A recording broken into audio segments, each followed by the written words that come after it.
Jadi teman-teman, ketika kita melihat persembahan korban yang diberikan oleh Habel, ia mempersembahkan dengan iman, ya.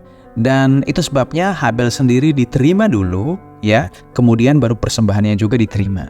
Kejadian 4 ayat 4 bilang Habel juga mempersembahkan korban persembahan dari anak sulung kambing dombanya, yakni lemak-lemaknya, maka Tuhan mengindahkan Habel dan korban persembahannya itu. Dibandingkan dengan Ibrani 11 ayat 4 dibilang apa? Karena iman, Habel telah mempersembahkan kepada Allah korban yang lebih baik daripada korban Kain. Dengan jalan itu, ia memperoleh kesaksian kepadanya bahwa ia benar, karena Allah berkenan akan persembahannya itu, dan karena iman, ia masih berbicara sesudah ia mati. Jadi kebenaran karena iman begitu powerful, saudara. Karena kebenaran karena iman adalah kebenaran karena anugerah atau pemberian yang dari Tuhan. Jadi itu lebih baik dari kebenaran karena perbuatan yang diupayakan manusia seperti Kain. Hasil dari iman itulah yang membuat Habel diterima sebagai orang benar dan kemudian persembahannya juga diterima. Sedangkan Kain tidak diterima sebagai orang benar dan persembahannya apalagi usahanya pun tidak diperhitungkan. Meskipun dia bilang dia berbuat baik, tetapi kalau orangnya tidak dibenarkan, maka perbuatannya juga tidak diperhitungkan. Nah, kemudian dari sinilah timbul iri hati dari mereka yang merasa diri beragama, yang mampu taat melakukan semua perintah Tuhan, dan akhirnya tidak diterima, sehingga akhirnya persekusi mereka yang dibenarkan karena iman.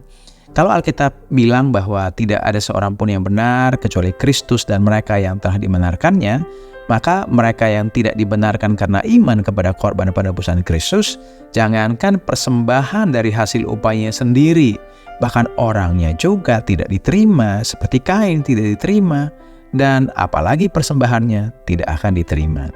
Jadi Habel melihat ke depan dengan iman bahwa ia telah mempersembahkan korban untuk dirinya dengan memandang kepada pekerjaan yang sudah Yesus selesaikan di atas kayu salib. Dan dari hasil persembahan berdasarkan iman tersebutlah ayat tadi mengatakan bahwa karena iman ia masih berbicara sesudah ia mati. Nah, ini kan luar biasa sekali, ya kan? Bahkan sesudah mati imannya masih berbicara. Artinya apa?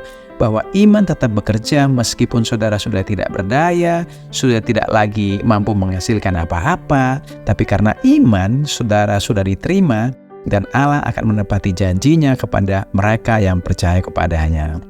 Itu sebabnya pandanglah korban-korban tersebut, ya, setelah Tuhan mengorbankan seekor hewan untuk Adam dan Hawa di dalam perjanjian lama dan mempersembahkan anaknya yang tunggal di dalam perjanjian baru bagi manusia.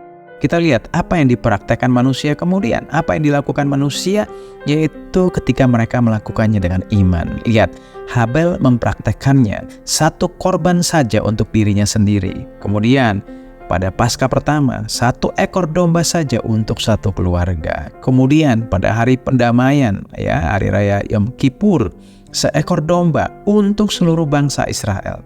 Dan akhirnya bersama Yesus ada 1 korban anak domba. Hanya dengan 1 korban ini saja, yaitu Yesus mempersembahkan dirinya sendiri untuk menghapus dosa seluruh dunia 1 kali dan untuk selama-lamanya. Itu sebabnya kenapa kita perlu percaya dengan iman bahwa hanya oleh iman kita telah dibenarkan dan apa saja yang kita perbuat pasti berhasil. Itu sebabnya kita selalu terus berkata, miliki Yesus, miliki segalanya.